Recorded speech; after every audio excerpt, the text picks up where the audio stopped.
오늘 하나님 말씀은 히브리서 11장 29절로 30절까지 말씀입니다. 우리 다 같이 합독하도록 하겠습니다. 믿음으로 그들은 홍해를 육지같이 건넜으나 애굽 사람들은 이것을 시험하다가 빠져 죽었으며 믿음으로 7일 동안 여리고를 도니 성이 무너졌으며 아멘. 지난주 수요일부터 교회마다 사순절로 지내고 있습니다. 여러분, 사순절은 부활절까지 주일을 제외한 40일 동안의 기간을 말합니다. 이 기간 동안에 모든 믿음의 성도들은 나를 위해서 이 땅에 오신 예수 그리스도의 삶과 십자가에서의 그 고난과 죽음을 묵상하고 금식하기도 하고 또 회개하기도 하면서 우리 믿음을 점검하고 우리 믿음을 정결하게 하는 시간을 가집니다. 그래서 오늘 사순절 두 번째 주일에 우리 믿음을 정결하게 하고 또 점검하는 마음으로 믿음이란 제목으로 함께 말씀을 나누도록 하겠습니다. 여러분, 히브리서 11장은 믿음장이라 불리는 곳이에요.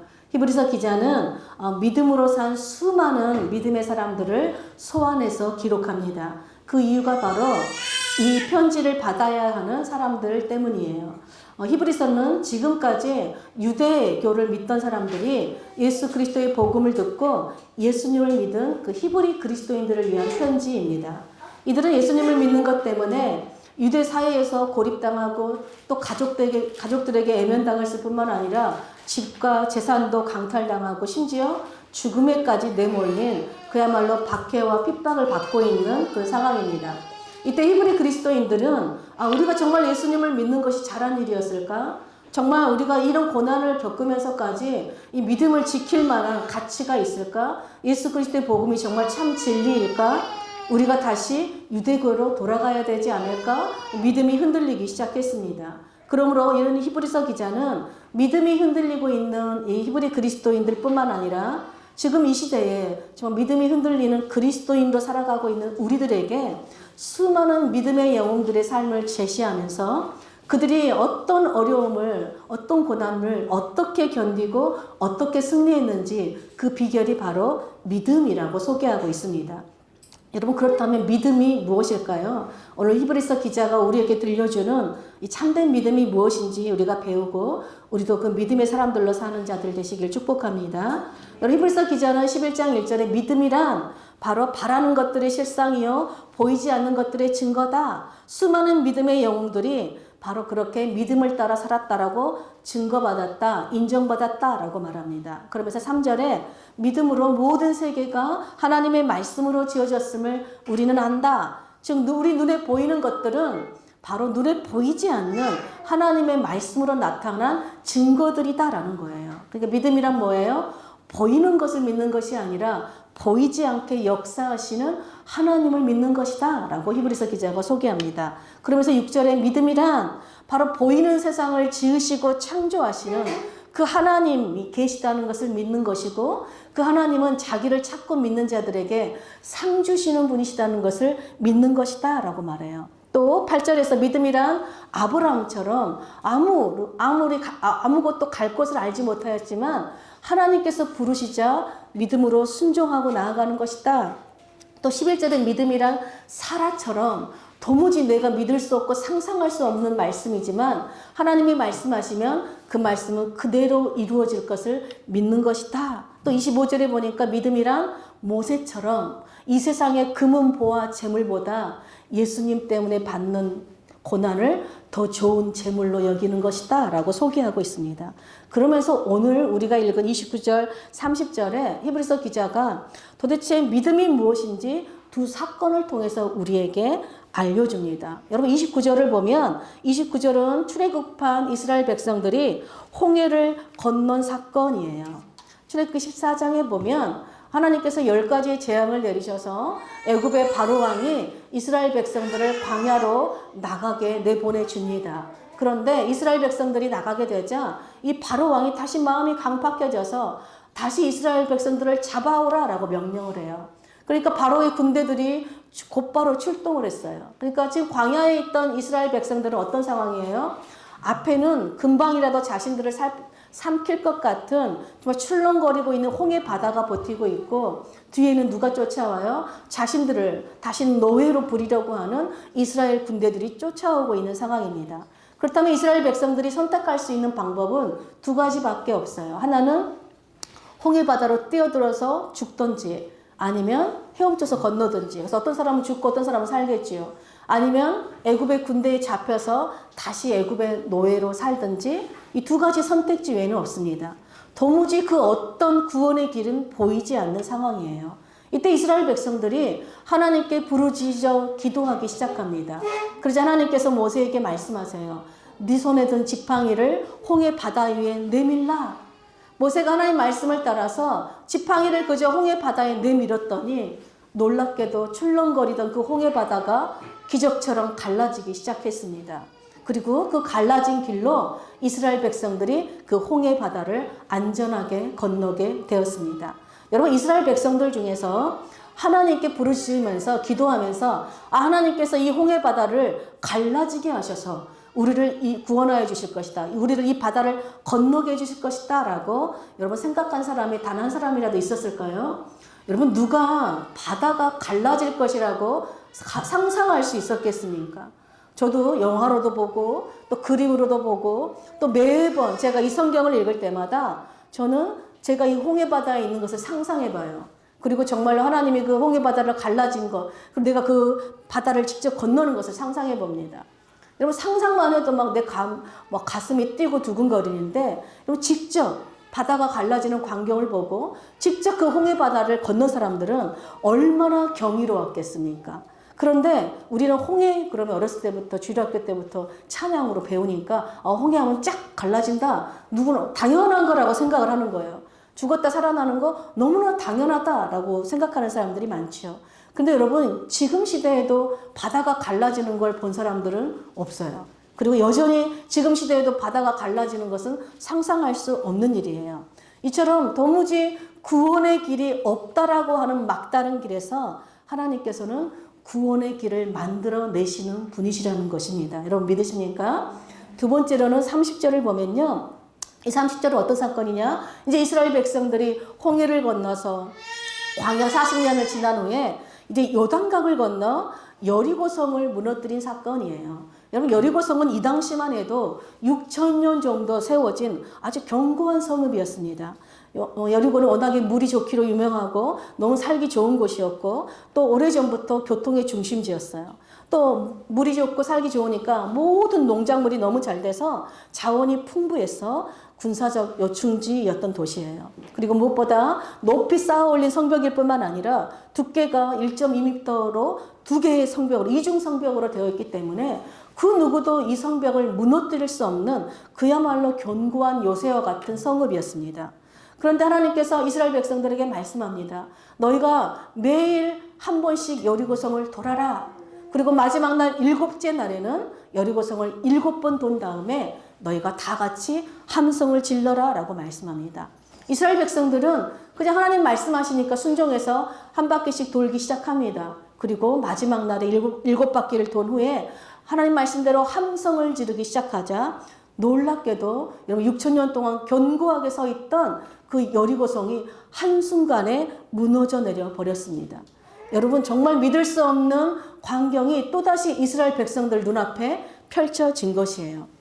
그런데 이스라엘 백성들이 여러분 하나님 말씀에 순종해서 여리고를 돌 때 과연 이 성이 한순간에 무너질 것이다 라고 생각하고 상상한 사람들이 단 한 사람이라도 있었을까요? 여러분 6,000년 동안 견고하게 있던 성이 그냥 우리가 돈다고 해서 우리가 한번 소리 질렀다고 해서 무너질 것이라고 생각한 사람은 한 사람도 없을 것입니다. 왜 그랬을까요? 이런 일은 본 적도 없고 들어본 적도 없는 그야말로 전무후무한 일이기 때문이죠. 이스라엘 백성들은 지금까지 자신들이 한 번도 생각해 보지 못했던 도무지 자신들이 상상할 수 없던 놀라운 사건을 경험했어요. 그게 바로 히브리서 기자는 믿음으로 되어진 일이다 라고 지금 기록하고 있어요. 즉 눈에 보이지는 않지만 말씀으로 우리 삶을 다스리시고 역사하시는 살아계신 하나님을 경험했는데 그것을 어떻게 경험했다? 믿음으로 살아계신 하나님을 경험했다는 것입니다. 여러분 이스라엘은요 하나님께서 어떤 기적과 능력으로 자신들을 구원하실지 아무도 몰랐어요. 그들은 어떤 기적이나 능력이 나타날 것을 믿은 것이 아니라 하나님은 말씀하시고 말씀대로 이루시는 하나님이시다. 능력의 하나님, 구원의 하나님을 믿은 것이지요. 여러분 믿음이라는 것은요 우리에게 어떤 일이 일어날지 아는 것이 아니에요. 가끔 이런 사람들을 만납니다. 어떤 사람들은 내가 원하는 것을 들어주면 하나님을 믿겠습니다. 내 기도의 소원을 들어주면 나를 이 세상에서 성공시켜주면 내 미래가 어떻게 될지 알려주면 하나님을 믿겠습니다 라고 말해요. 여러분 이런 것은 믿음이 아니라고 히브리서 기자가 분명하게 말씀합니다. 예를 들면 이런 것입니다. 어느 한 집사님께서 건강검진을 받다가 암이라는 진단을 받게 되었어요. 너무 두려워서 이 집사님이 목사님을 찾아갔어요. 목사님, 제가 암이라고 합니다. 너무 괴롭습니다. 라고 했더니 이 목사님께서 집사님께서 기도 생활도 안 하고 예배 생활도 제대로 안 하고 계속 믿음으로 살지 않으니까 이런 고난이 온 거 아닙니까? 라고 말하는 거예요. 그러니까 이 집사님이 그렇구나 하고 열심히 다시 예배를 하고 기도도 막 열심히 했는데 여전히 이런 병이 낫지 않았습니다. 그래서 이 집사님이 그럼 내가 뭔가를 더 열심히 해야겠구나 하고 이제 기도원에 가서 간절히 울면서 하나님께 더 매달리며 기도했지요. 그런데 병이 더 악화되기 시작했어요. 그래서 또 목사님을 찾아갔습니다. 목사님 제가 병이 낫지 않습니다. 그랬더니 목사님께서 집사님의 믿음이 적어서 그렇습니다. 의심하며 기도해서 그렇습니다. 믿음으로 기도하면 됩니다. 라고 또 말하는 거예요. 그러니까 이 집사님이 기도합니다. 하나님, 제가 이 병이 나을 것을 의심하지 않습니다. 믿습니다. 제가 병이 나을 것을 확신합니다. 라고 기도했어요. 결국 이 집사님은 낫지 않았지요. 여러분, 이 이야기에서 무엇이 잘못되었을까요? 네, 믿음이 잘못되었어요. 여러분, 믿음이 아닌 것과 믿음이 무엇인지 우리가 분별해야 되는데, 여러분, 믿음은요, 내가 병이 나을 것이다. 내가 정해놓은 것을 믿고 확신하는 게 믿음이 아니에요. 여러분 우리는 기도합니다. 왜 기도할까요? 우리 기도를 들으시는 하나님의 계심을 믿기 때문에 기도하는데 그 하나님께서 우리 기도를 들으시고 나에게 어떤 결과를 줄지 우리는 전혀 알지 못해요. 그러나 이 세상 만물을 지으시고 다스리시는 이 하나님은 내 삶의 모든 문제를 다스리시는 분이시다. 내 죽음의 문제까지도 다스리시는 전능하신 하나님이심을 믿는 것, 이것이 믿음이에요. 또 내가 기도하는 것보다 나보다 더 좋은 것을 주시고 더 선한 것을 예비하여 주시는 하나님이심을 믿는 것. 내가 상상할 수 없지만 그 상상할 수 없는 방법으로 나에게 구원을 베푸시는 하나님이시다는 것을 믿는 것. 그래서 그 하나님께 내 모든 삶을 맡기고 의탁하고 사는 게 여러분 믿음이에요. 그래서 히브리서 기자는 어떤 상황에서도 모든 상황에서도 그 전능하신 하나님께 내 삶을 내어 맡기는 믿음의 두 가지 모습을 믿음의 사람들인 예를 들어서 우리에게 설명해 줍니다. 우리 히브리서 11장 35절 함께 말씀 한번 보겠습니다. 주보에 보면 말씀이 되어 있는데 다 같이 읽겠습니다. 여자들은 자기의 죽은 자들을 부활로 받아들이기도 하고 또 어떤 이들은 더 좋은 부활을 얻고자 하여 심한 고문을 받되 구차히 풀려나기를 원하지 아니하였으며. 여러분 똑같은 어떤 상황인데 둘 다 믿음이라는 거예요. 근데 첫 번째 믿음은 어떤 경우냐? 어떤 여자들은 믿음으로 자기의 죽은 자를 부활로 받았다라고 말해요. 이 믿음의 여인들이 누구일까요? 엘리야 시대에 사르밧 가부가 있었고 또 엘리사 시대에는 수넴 여인이 있었어요. 이 여인들은요 자신의 아들들이 다 죽는 그런 어떤 고난을 겪게 되죠. 그런데 이 여인들이 하나님은 죽은 자를 살리시는 그 전능하신 하나님이시다는 믿음이 있었어요. 그래서 그 믿음으로 다시 죽은 아들이 살아나는 부활을 경험했다는 것입니다. 또 예수님께서는 나인성의 그 죽은 과부의 아들을 살려주셨고 또 마르다와 마리아의 오라비인 그 죽은 나사로를 살려내셨어요. 바로 이들이 누구냐? 믿음으로 죽은 자들을 다시 부활로 받은 믿음의 여인들이라는 것입니다. 그런데 똑같은 상황에서 두 번째 똑같이 믿음으로 어떤 이들은 믿음으로 더 좋은 부활을 얻고자 하여 심한 고문을 받고 정말 심한 고난을 받는데도 구차히 풀려나기를 원하지 않았다라고 기록하고 있어요. 여러분 더 좋은 부활이 무엇일까요? 앞의 여인들은 믿음으로 죽은 자들이 살아나는 부활을 경험했는데 여러분 그 부활은 어떤 부활이에요? 잠시 다시 사는 부활이죠. 그 부활은 다시 죽음을 맞이하는 부활이죠. 그런데 이제 영원한 부활, 생명의 부활이 아니라는 것이에요. 그런데 더 좋은 부활은 어떤 부활이에요? 죽고는 다시는 죽음이 없는 영원한 생명으로의 부활이라는 것입니다. 이들은 하나님을 믿는 것 때문에 기꺼이 조롱을 받았고, 기꺼이 감옥에 갇혔고, 기꺼이 매질을 당하고, 돌에 맞아 죽기도 하였고, 칼과 톱으로 배임을 당하기도 하였고, 양과 염소의 가죽을 입고 이리저리 땅속과 동굴로 유리하였고, 궁핍과 환난과 학대까지 받았다는 것이에요. 이들은 너희가 여호와의 신앙을 버리기만 하면, 너희가 예수님을 믿지 않고 예수님의 이름을 부인하기만 하면 너희 생명을 살려주겠다라는 끝없는 유혹에도 불구하고 더 좋은 부활을 얻기 위해서 잠깐의 생명 연장을 구걸하는 것을 거부하였다는 것이에요. 여러분, 이들이 누구예요? 바로 요셉과 다윗과 엘리야와 엘리사와 이사야와 에레미야, 또 다니엘과 세 친구들, 또 바울과 스테판과 베드로와 12제자들, 그리고 수많은 믿음의 사람들을 아닙니까? 이들은 죽이시기도 하신 하나님, 그러나 살리시기도 하신 하나님을 믿었을 뿐만 아니라 지옥에 던지시기도 하지만 그 지옥의 문에서 건져내시는 하나님이심을 믿는 자들이었습니다. 이들은 비록 자신들이 기도한 대로, 자신들이 원하는 대로 이루어지지 않아도 그리 아니하실지라도 하나님을 믿는 자들이었고, 또 한 번 사람이 죽는 것은 정해진 것이고 그 이후에는 하나님의 심판이 있다는 것을 믿는 자들이었습니다. 여러분, 하나님을 믿지 않는 세상 사람들은요, 아니 예수님을 믿는데 왜 병이 걸려? 아니 예수님을 믿는데 왜 사업이 망해? 예수님을 믿는데 왜 가난해? 예수님을 믿는데 왜 고난을 당해? 라고 질문합니다.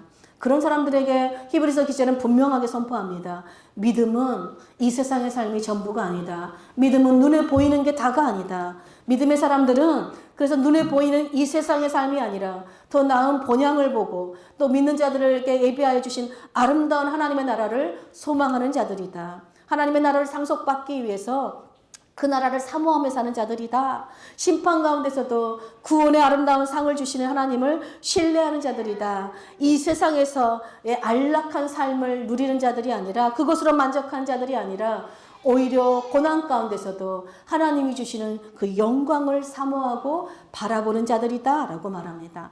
여러분, 그러면서 히브리서 기자가 그 하나님의 심판과 구원을 잘 보여주는 사건을 29절에 덧붙이고 있어요. 우리 29절 다시 한번 보겠습니다.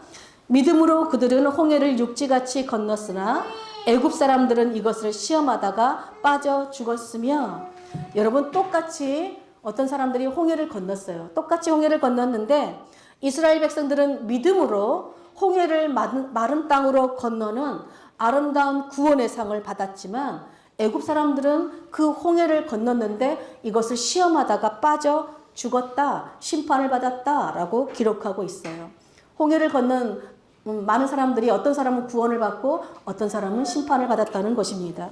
여러분, 여기에서 시험을 하다가 빠져 죽었다라는 말은 우리가 건널 수 있을까 없을까 막 의심했다 이런 뜻이 아니에요. 영어 성경을 보면 따라하다가 시도하다가 이런 뜻이에요. 그러니까 애굽 병사들은 이스라엘 백성들이 건너네? 건너는 것을 보고 우리도 따라가자. 저들이 건너니까 우리도 홍해 바다를 건너려고 시도하다가 빠져 죽었다라는 것입니다. 애굽 사람들은 이스라엘 백성들도 건너는데 우리도 할 수 있겠지. 저들도 가는데 우리도 될 수 있는 거 아니야? 시도했다는 것입니다. 여러분, 이스라엘과 애굽 사람들의 차이가 무엇입니까? 이스라엘은 자신들을 구원하신 하나님께 부르짖고 그 하나님이 주신 그 구원을 믿음으로 건넜지만, 애굽 사람들은 나도 할 수 있겠구나. 자기 확신과 자기 신념을, 자기가 믿고자 하는 그 자기 신념을 따라 건너려고 시도했다는 것이에요. 이스라엘 백성들의 믿음의 대상이 하나님이라면 애굽 사람들의 믿음의 대상은 바로 내가 믿음의 주체가 되려고 시도했다는 것입니다. 이와 비슷한 이야기가 사도행전 19장에도 나와요. 여러분, 사도 바울이 복음이 전할 때 여러분 몸에서 손수건이나 앞치마를 가져다가 병든 사람에게 얹기만 하면 병이 낫고 귀신이 떠나가는 놀라운 성령의 역사가 일어났어요. 똑같은 성령의 역사를 보고 어떤 사람들은 예수님이 살아계신 하나님 나의 주님이시구나 라고 믿고 구원을 받는 사람이 있었는가 하면, 어떤 사람들은 그런 성령의 역사를 보고 유대인들과 어떤 마술하는 유대인들과 또 제사장의 아들들이 이렇게 말해요. 내가 바울이 전파하는 예수의 이름을 의지하여서 너희에게 명령하노라. 여러분 한 번 뭐 해본 거예요? 따라 해본 거예요. 왜 그랬을까요? 바울이 예수의 이름으로 명하니까 병이 낫고 막 귀신이 떠나가니까 자신들도 그 예수의 이름을 그냥 해보면 따라 해보면 자신들에게도 그 능력이 나타날 수 있지 않을까 하고 한번 시도해 봤다는 것이에요.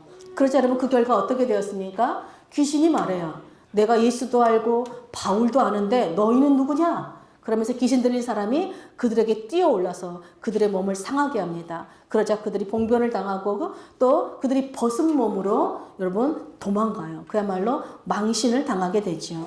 여러분 이것이 바로 하나님을 믿는 믿음이 없이 자신이 믿음의 주체가 되려고 하고 자신이 어떤 능력의 주체가 되려고 하는 자들의 이렇게 시도해본 자들의 결말이라는 것입니다. 여러분 성령의 역사를 보면서 여러분 성령의 역사는 단순히 병이 낫고 어떤 기적을 행하는 것이 아니라 우리 눈에 보이는 모든 하나님이 지으신 모든 세계가 하나님의 역사로 된 것이기 때문에 여러분 하나님의 아름다운 자연을 보면서도 하나님이 계시구나라고 믿는 사람이 있는가 하면 어떤 사람들은 아름다운 성령의 능력을 보면서 그것을 내 능력으로 내 믿음으로 여러분 둔갑시키려는 내가 믿음의 주인이 되려고 시도하는 자들이 있다는 것이에요. 이것이 바로 여러분 참 믿음과 거짓 믿음의 차이예요. 여러분 거짓 믿음은 내가 믿음의 주체, 나 안에서 어떤 능력의 주체가 내가 되려고 하는 시도하려는 그런 시도들이죠. 그것을 위해서라면 그냥 하나님의 이름을 망령되이 부르는 것을 그냥 아무렇지 않게 사용한다는 것입니다. 이런 거짓 믿음은 여러분 우리에게 악한 마귀에게 봉변을 당하게 하고 망신을 당하게 하는 마지막 날에 심판을 당하게 하는 여러분 헛된 믿음, 죽은 믿음이라는 것입니다. 그러나 참 믿음은 어떤 믿음입니까? 오직 이 세상을 지으시고 나를 창조하신 하나님을 나의 하나님, 나의 아버지, 나의 믿음의 주인으로 모시고 그분의 말씀에 순종하며 사는 것이에요. 그 믿음의 주인 되신 하나님과 동행하면서 그 하나님 한 분만으로 만족하고 사는 것, 이것이 바로 믿음으로 사는 사람들에게 나타나는 능력이라는 것입니다. 여러분 바울은 우리가 잘 알다시피 복음을 전하다가 수많은 환난을 당했고 또 순교하였습니다. 스데반 집사도 복음을 전하다가 돌에 맞아 순교하였죠. 여러분 요셉은 어떻습니까? 또 하나님의 비전을 이야기했다가 노예가 되고 또 감옥에 갇히게 되죠. 또 다니엘과 세 친구들은 여러분 여호와 신앙을 버리지 않는 것 때문에 풀무불에 던져지고 사자굴에 던져졌지요. 그런데 여러분 그런 상황에서도 이들이 무엇을 놓치지 않았습니까? 끝까지 하나님은 우리를 버리시거나 우리를 떠나시는 분이 아니시라는 것을 굳게 붙잡고 있었어요. 그 하나님, 우리를 죽음에서조차도 건져내시는 전능하신 하나님을 나의 아버지, 그 아들 예수 그리스도를 나의 주님으로 믿고 그 믿음을 따라 살고 그 믿음을 따라 죽었다는 것입니다. 이런 사람들을 향해서 하나님은 누구라고 부르냐? 믿음으로 산 사람들이다. 이 세상에 감당할 수 없는 사람들이었다. 즉 이 세상을 믿음으로 이긴 사람들이다 라고 하나님께서 인정했다는 것입니다. 여러분 믿음이라는 것은요, 내가 원하는 어떤 기적이나 능력을 믿는 것이 아니에요. 어떤 상황 가운데서도 우리와 항상 함께 하시는 그 하나님을 믿는 거예요. 우리를 죽음에서 능히 건져내셔서 영원한 생명의 부활로 주시는 그 하나님을 믿는 것이에요. 우리가 상상할 수 없지만 그 하나님은 우리가 상상을 뛰어넘는 방법으로 우리를 구원하시는 분이시라는 것을 믿는 것입니다. 여러분, 누가 하나님께서 십자가로 우리를 구원하실 거라고 상상이나 하였겠습니까? 여러분, 그 당시 사람들은 십자가 뭐예요? 미련한 것이고 수치스러운 것이고 저주스러운 것이기 때문에 십자가가 구원이라고 그러니까 아무도 안 믿은 거예요. 그러나 여러분 하나님께서 십자가라는 아무도 상상할 수 없는 방법으로 우리를 구원하시겠다 말씀하시면 아멘으로 믿는 것이 여러분 믿음이라는 것입니다. 어떤 분들은 이렇게 말해요. 히브리서의 수많은 믿음의 사람들을 보면서 내가 과연 이런 믿음으로 살 수 있을까 걱정이 됩니다. 여러분 이 걱정은 왜 하는 거예요? 여전히 내가 믿음의 주체가 되려고 시도하기 때문에 그런 걱정을 하는 것입니다. 히브리서 기자는 믿음으로 사는 비결은 오직 믿음의 주인이시며 우리 믿음을 완전하게 하시는 그 예수 그리스도를 바라보는 것이다. 우리는 그 누구도 스스로 믿음의 주체가 될 수 없다라고 말합니다.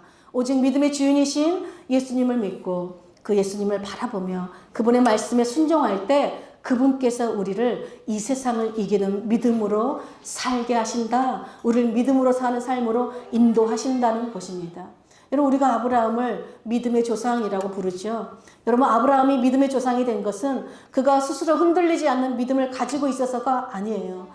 아브라함은 흔들리는 연약한 믿음을 가지고 있었지만 그럼에도 불구하고 자신과 자신의 후손들을 복의 근원들로 부르신 그 하나님을 신뢰하였고 그 하나님의 말씀이 그대로 이루어 주실 그 신실하신 하나님을 바라보며 순종하였어요. 그래서 하나님께서 그런 아브라함과 그의 후손들을 믿음의 길로, 의의 길로, 생명의 길로, 구원의 길로 인도하신 것입니다. 여러분, 동일하게 오늘 하나님께서 여기에 모이는 우리들에게도 아브라함처럼 또 수많은 믿음의 사람들처럼 믿음의 주인이신 그 예수님을 믿음으로 살도록 우리를 부르셨어요. 또한 우리뿐만 아니라 우리 자녀들에게도 가장 아름다운 축복의 유산인 믿음으로 살도록 가르치라고 우리에게 부르심을 우린 받았습니다. 여러분, 우리 자녀들을 위해서, 우리 자녀들 참 많이 오늘 모였잖아요. 우리 자녀들을 위해서 늘 기도합니다. 우리가 교회 자녀들뿐만 아니라 우리 가족들의 어린 자녀들을 위해서 늘 축복하며 기도하는데 특별히 기도할 때 우리가 뭘 놓고 기도하죠? 이 아이들이 정말 이 아이들을 향한 소망과 어떤 바람을 담고 기도해요.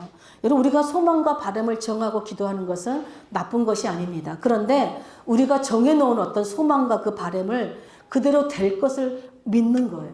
이건 믿음이 아니죠. 내가 원하는 것을 믿는 것입니다. 그러므로 여러분, 기도는요, 믿음은 내가 기도한 대로 이루어질 것을 믿는 것이 아니라 내가 기도하는 것보다 더 선하고 좋은 계획을 가지신 우리 자녀들을 더 아름다운 구원의 길로, 더 좋은 부활로, 더 나은 본향으로 인도하실 그 전능하신 하나님을 믿는 거예요. 십자가에서 죽으시고 부활하신 예수님이 우리 자녀들을 떠나지도 않고 버리지도 않고 항상 함께 하심을 믿고 그 주님의 손에 우리 아이들을 내어 맡기고 사는 것, 이것이 바로 믿음으로 사는 것입니다.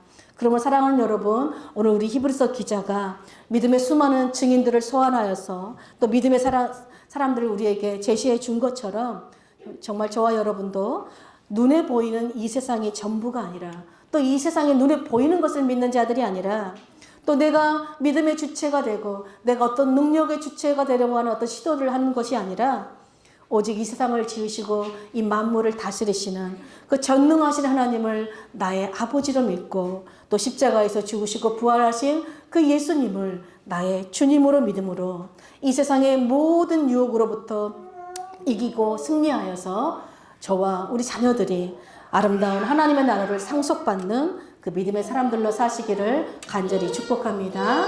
아멘.